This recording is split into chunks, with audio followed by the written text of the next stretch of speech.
In this tutorial, I'll be showing you about how to cut, copy, and paste your data from one place to another. And as an added bonus, I'm going to also let you in on a few secrets of my calorie tracker that I use to help myself lose weight. And that's a new dietary thing I've been doing for the past little while. So what a bonus! You get both diet tips as well as Excel tips too. Before jumping into the how-to, we should talk a little bit about the why. Now, why do we want to cut, copy, and paste? The simple reason is time savings. If you simply copy and duplicate your columns, duplicate your formatted cells over, and simply enter new data, retaining the formatting, you're saving yourself time there automatically.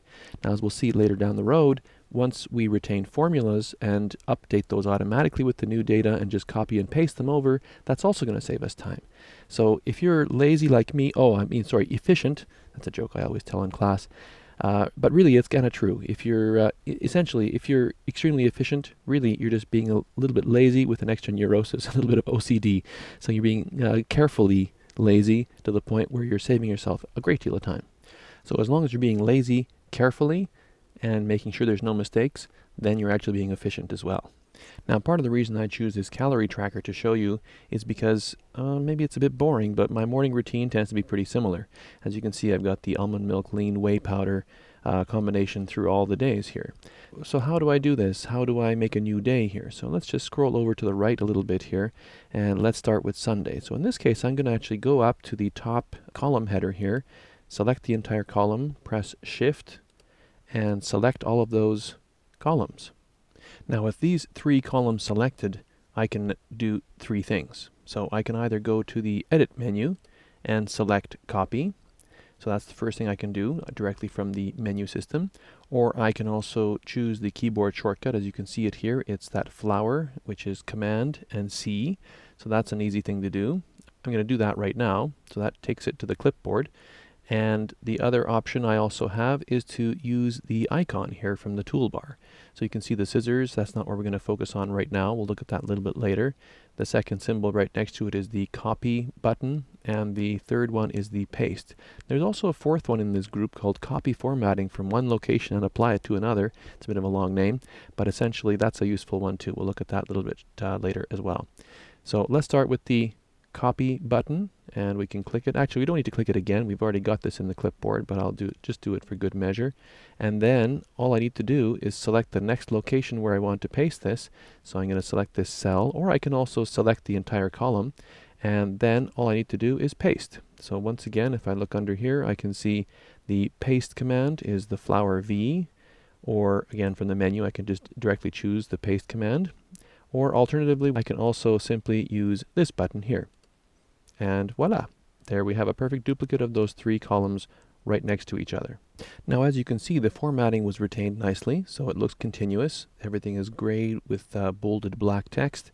The text here is a little bit larger, just like we had in the original column, so that's wonderful. Now, the next day that's going to follow after Sunday will be Monday, so all I need to do is click on here.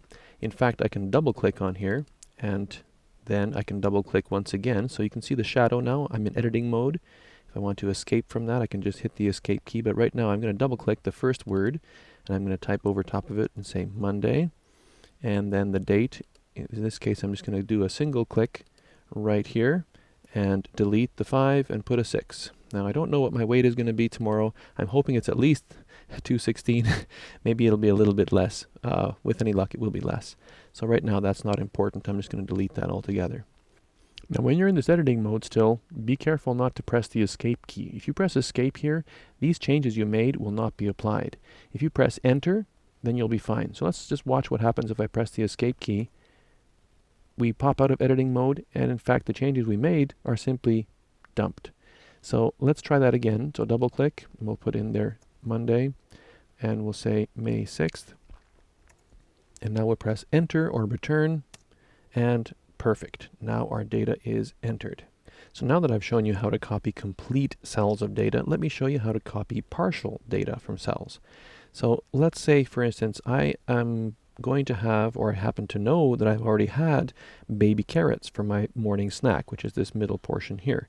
I can go and find another entry for baby carrots over here, and I can select it so it's highlighted, and then if I double click, you get the little shadow which indicates that we're in editing mode now.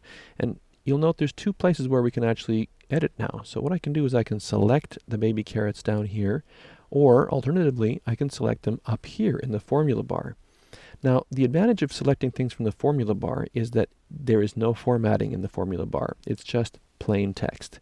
And that can be really handy so that when you paste something in, the formatting doesn't come with your text. If you copy and paste from here, then the formatting is retained. So if I have something a little bit different here, in this case I don't, but if I did, then that would come across as well. So for instance, if this was bolded, and if I copied it from here, the bolding would come with it. So let's just try that right now from over here. I'm just going to press the keyboard shortcut, Command-C, and I'm going to go over to my morning snack on Monday, and I'm going to pick a cell, and I'm going to paste it in, like so. Now it's also possible to take partial data and put it into one particular portion of a cell, not into an entire cell the way we did here. So let's say, for instance, I happen to know that these baby carrots are going to be 20 grams, or I'm going to measure them in grams this time. So I can go up to here to my dark chocolate goji. I can double click and grab the 20 grams out of here. So I'm just going to copy, so Command-C, and then I'm going to go back to my baby carrots over here. And once again, double click to enter editing mode, go to the front and paste it in here. And now I've got 20 grams of baby carrots. Now, I could change that, of course, to whatever I like. So if I decide I'm going to have 40 grams instead, then that is a possibility too. So remember, if you press escape, those changes won't be applied. If you press enter, like I did now, then the changes are applied. Now, I know, nutrition-wise, baby carrots aren't optimal because of the fluid that they're kept in, but anyway, they're awfully tasty, so I like them anyway. Typically, my baby carrots are organic, so there you are.